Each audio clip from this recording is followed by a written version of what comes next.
आज पंडित जी सुबह से ही बहुत खुश हैं। बार-बार घड़ी देख रहे हैं कि कब 11 बजेंगे। बार-बार अपनी पत्नी सरला से पूछते हैं कि उन्हें खाना बनाने की तैयारी में क्या मदद चाहिए। घर का गेस्ट रूम उन्होंने खुद ही रेडी कर दिया था। एक्चुअली आज पंडित जी के बचपन के दोस्त आ रहे हैं, उनसे मिलने।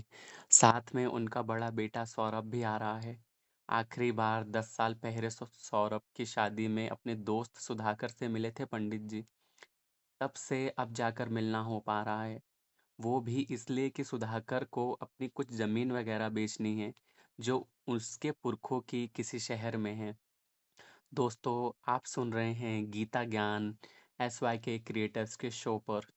अच्छा, सौरभ ने कल फ़ोन करके जब ये बताया तो पंडित जी बहुत खुश हुए। आखिरकार सुधाकर उनके बचपन का दोस्त था, और दोस्त भी ऐसा वैसा नहीं, पक्का दोस्त। उसके साथ उनके बचपन के स्कूल की बहुत सारी यादें जुड़ी हुई हैं। बचपन की शरारतों में दोनों बराबर के पार्टनर्स होते थे, या उन्हें क्राइम पार्टनर्स मेरे ख्याल से कहना सही होगा। बाग से आम चुराना हो या क्लासमेट के टिफिन से लंच चुराना, इसमें दोनों की बराबर की पार्टनरशिप होती थी। साथ स्कूल जाना, साथ खेलना, हर काम में दोनों का साथ ही एक साथ ही होता था। टीनेजर्स तक तो ये सिलसिला चलता रहा, और फिर सुधाकर के फादर का ट्रांसफ़र दूसरे शहर में हो गया। जब वो लोग शिफ्ट हुए तब दोनों दोस्तों में बहुत उदासी देखी गई। लेकिन जाना तो था ही। लेकिन फिर लेटर्स और बाद में फ़ोन के ज़रिए एक दूसरे से दोनों जुड़े रहें। साल में 1-2 बार मुलाकात भी हो जाती थी। लेकिन पिछले 10 साल से मिलने का यह सिलसिला थम सा गया था, क्योंकि अब दोनों की उम्र भी हो गई थी, और ऐसा कोई बहाना भी नहीं मिला कि मुलाकात हो सके। पंडित जी ये सब सोच ही रहे थे कि सुधाकर और सौरभ आ गए। दोनों दोस्त ऐसे गले मिले जैसे जन्मों के बाद मिल रहे हों। सौरभ भी पंडित जी से मिलकर बहुत खुश हुए। दोनों दोस्तों की जो बातें शुरू हुई तो जैसे खत्म होने का नाम ही नहीं ले रही थी। सरला जी और सौरभ तो बस उनकी बातें ही सुने जा रहे थे। इस सब में कब दिन ढल गया पता ही नहीं चला। डिनर के बाद जब सब सो गए तब पंडित जी अकेले ही बरमादे में बैठे थे। कुछ सोच रहे थे। उनके ध्यान में रह रह रह कर सौरभ का मुरझाया हुआ चेहरा आ रहा था। पता नहीं क्यों, लेकिन उन्हें लग रहा था कि सब कुछ ठीक नहीं है। कहीं कोई परेशानी है, वरना सौरभ के चेहरे पर तो हमेशा स्माइल रहती थी। उन्होंने सोचा कि सुबह ज़रूर सौरभ से बात करेंगे, और सुबह जब पंडित जी वॉक पर निकल ही रहे थे तो सौरभ भी उनके साथ आ गया। कुछ फॉर्मल बातों के बाद आखिर पंडित जी ने सौरभ से पूछ ही लिया कि क्या वे किसी परेशानी में हैं। सौरभ पहले तो हिचकिचाया, लेकिन फिर वो पंडित जी के आगे खुल गया। उसने बताया कि उसकी लाइफ में पिछले कुछ सालों से बहुत टेंशन चल रही है, जिसकी वजह उसकी वाइफ और मदर का रिलेशन। मैं समझा नहीं, पंडित जी ने सौरभ से कहा। सौरभ बोला, मैं आपको डिटेल में बताता हूँ। मेरी शादी में तो आप आए ही थे। मेरी पत्नी निधि बहुत अच्छे नेचर की, समझदार और पढ़ी लिखी लड़की है। मेरी माँ भी अच्छे नेचर की है, ये तो आप जानते ही हैं। शादी के कुछ वक्त बाद सब सही से चलता रहा, लेकिन फिर धीरे धीरे निधि और माँ के बीच टेंशन बढ़नी शुरू हो गई। बहुत छोटी छोटी बातों से मिसअंडरस्टैंडिंग पैदा होनी शुरू होने लगी। दोनों को लगता था कि गलती हमेशा सामने वाले की है। पहले तो उन दोनों ने आपस में बात करके इश्यूज़ को सुलझाया, लेकिन धीरे धीरे उनकी बातचीत कम होने लगी, और वो दोनों एक ही दूसरे की शिकायत मुझसे करने लगे। मुझे समझ ही नहीं आता कि मैं क्या करूं, किसकी साइड लूं। माँ को सही करूं कहूँ तो वाइफ नाराज़ हो जाएगी, और वाइफ को सही कहता हूँ तो माँ नाराज़ हो जाएगी।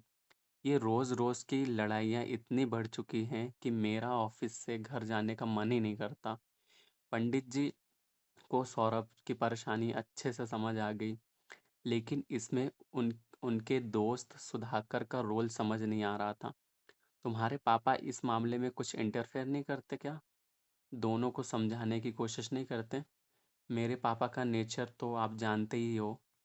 किसी भी तरह की लड़ाई झगड़े से वो दूर ही रहना पसंद करते हैं। फिर एज के साथ उनका ब्लड प्रेशर भी बढ़ा हुआ रहता है। इसलिए हम भी नहीं चाहते कि उन्हें अननेसेसरी किसी टेंशन वाली सिचुएशन में घसीटें। एक ही घर में रहते हैं इसलिए पता तो उनको सब कुछ ही है, लेकिन वो सास बहू की लड़ाई में नहीं पड़ते। दोनों में से ना तो किसी को अच्छा कहते हैं ना बुरा। हम्म, यह कहकर पंडित जी ने लंबी सांस ली।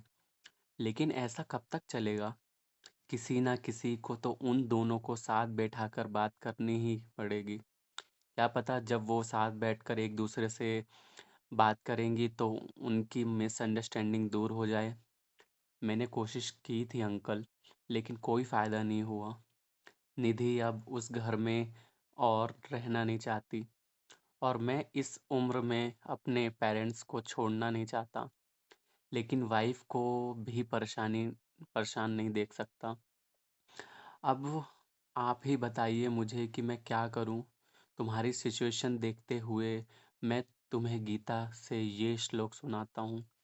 इस श्लोक और उसके अर्थ को सुनने के बाद तुम्हें यह समझ आ जाएगा कि तुम्हारे परिवार में हो रही इस कलह का कारण क्या है। श्लोक को ध्यान से सुनो। बुद्धिर्दात् मनात्मानं नात्मानं अवसादयेत् आत्मैव ह्यात्मनो बन्धुरात्मैव रिपुरात्मनः। कुरुक्षेत्र के मैदान में भगवान कृष्ण अर्जुन से कहते हैं कि हे अर्जुन, यह आत्मा ही आत्मा की सबसे प्रिय मित्र है, और आत्मा ही आत्मा की परम शत्रु भी है। इसलिए आत्मा का उद्धार करना चाहिए, विलास नहीं। जिस व्यक्ति ने आत्मा ज्ञान से इस आत्मा को जान लिया, उसके लिए आत्मा मित्र है, और जो आत्मा ज्ञान से दूर है, उसके लिए आत्मा ही शत्रु है। अब इसका सिंपल वर्ड्स में मतलब सुनो। हम सोचते हैं कि फलाना इंसान हमारा दोस्त है और फलाना दुश्मन। इस सब में हम भूल जाते हैं कि शरीर को तो आत्मा ही चला रही है। दो आत्मा के पिछले जन्मों के कर्मों के कारण उनके अगले जन्मों में रिश्ते बनते हैं, तो ये बिगड़ते हैं। तुम्हारी माँ और पत्नी के कुछ पिछले जन्मों के रिश्ते होंगे, कुछ आपस के हिसाब किताब होंगे जो इस जन्म में भी उनके साथ आए हैं। इसी वजह से दोनों के बहुत समझदार होने के बावजूद ऐसी सिचुएशन बन जाती है कि उनके बीच सब खराब हो जाता है। अगर तुम और बाकी परिवार के लोग इस बात को समझ लो तो आधी परेशानी यहीं खत्म हो जाएगी। उसके बाद ये समझना है कि इस जन्म के कर्मों और उसके फल को आत्मा अगले जन्म तक लेकर जाएगी, और फिर ये चक्र कभी खत्म नहीं होगा। इसलिए इसी जन्म में जो भी अच्छे बुरे कर्म हैं उसे सेटल कर देना चाहिए। जितना हो सके हमें हर किसी में आत्मा देखनी चाहिए, और समझना चाहिए कि हर सॉल्यूशन में हमें आत्मा के रोल को देखना है। किसी काम को करते हुए घमंड नहीं करना कि जी मैं ये कर रहा हूँ। साथ ही दूसरों के कामों में भी यही सोचना है कि ये उस शरीर को चलाने वाली आत्मा का काम है। इसी तरह से सोचोगे तो अगले व्यक्ति के प्रति गुस्सा या नफरत नहीं होगी। तुम्हारी पत्नी और माँ के रिलेशन में जो भी हो रहा है वो इसी अज्ञान के कारण हो रहा है। अगर तुम उन्हें गीता का ज्ञान सही तरीके से समझा सको तो शायद उन्हें अब समझ भी आ जाएगा। और सौरभ ने पंडित जी की बात बड़े ध्यान से सुनी और समझने की कोशिश भी की, लेकिन यह सब उसके लिए बिल्कुल नया था, क्योंकि उसने इससे पहले कभी गीता ज्ञान को इतना सीरियसली सुना नहीं या फिर पढ़ा नहीं। पंडित जी यह बात जानते थे, इसलिए उसे गीता को पढ़ने के लिए कहा, और जहाँ समझ ना आए तो उनसे पूछने को कहा। सौरभ ने भी हामी भरी और दोनों घर आ गए। और पंडित जी ने भगवान श्री कृष्ण से सबके जीवन में शांति की प्रार्थना की। इसी तरह से गीता ज्ञान का यह एपिसोड जो आप एसवाई के क्रिएटर्स पर सुन रहे हैं, यहीं ख़त्म होता है।